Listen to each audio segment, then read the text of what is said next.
পরিবারের যারা মারা গেছেন জন্য আত্মার মাহফিরাতের জন্য বিশেষ দোয়া মাহফিল, সবাই দোয়া করবেন ইনশাআল্লাহ।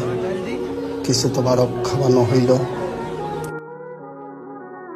জীবন নামের প্রাণ পাখিটার নেই এক সেকেন্ডের ভরসা। প্রতিটি মানুষের জন্য মহান আল্লাহ তাআলা মৃত্যুকে করেছেন অনিবার্য।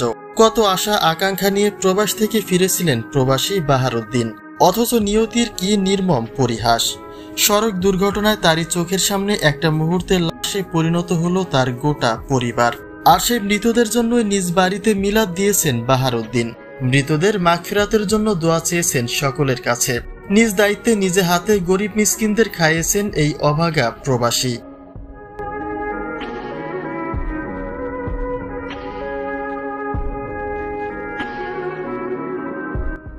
পরিবারে কারো কিছু হলে বাকিরা সান্ত্বনা দেয়, স্বজনরা পাশে থাকে, কিন্তু প্রবাসী বাহারউদ্দিন যেন হারিয়েছেন সবটুকুই। একটা দুর্ঘটনায় তিনি হারিয়েছেন তার পরিবারের 7 জনকে। এয়ারপোর্টে তাকে রিসিভ করতে গিয়েই ঘটল মর্মান্তিক এই ঘটনাটি। অথচ নিয়তির অদ্ভুত লীলায় সেই বাহার ঠিকই বেঁচে রইলেন, হারিয়ে গেল তার গোটা পরিবার। বিধাতা তাকে যেন বাঁচিয়ে রাখলেন এই বিষাদময় যাতনা পোহাতেই।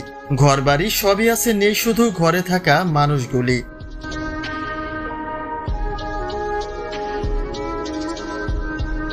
প্রবাস থেকে ফেরার আগে বাহার তার স্ত্রীর চোখে মুখে দেখেছিলেন আনন্দের ছাপ। ভিডিও কলে দেখেছিলেন আদরের মেয়ের মুখখানা। আশা ছিল দেশে ফিরে স্ত্রী সন্তানের সঙ্গে হবে তার আলিঙ্গন। কেননা যে সন্তান তিনি ভিডিও কলে দেখেছিলেন তার জন্মের আগে প্রবাসে পাড়ি জমান বাহারউদ্দিন। স্ত্রীর সঙ্গে মাত্র 1 মাস 10 দিন সংসার হয়েছিল তার। আর সেই স্বপ্নটাই বুকে নিয়ে দেশে ফিরেছিলেন বাহারউদ্দিন। কিন্তু তার সেই স্বপ্নগুলি স্বপ্নতেই থেকে গেল।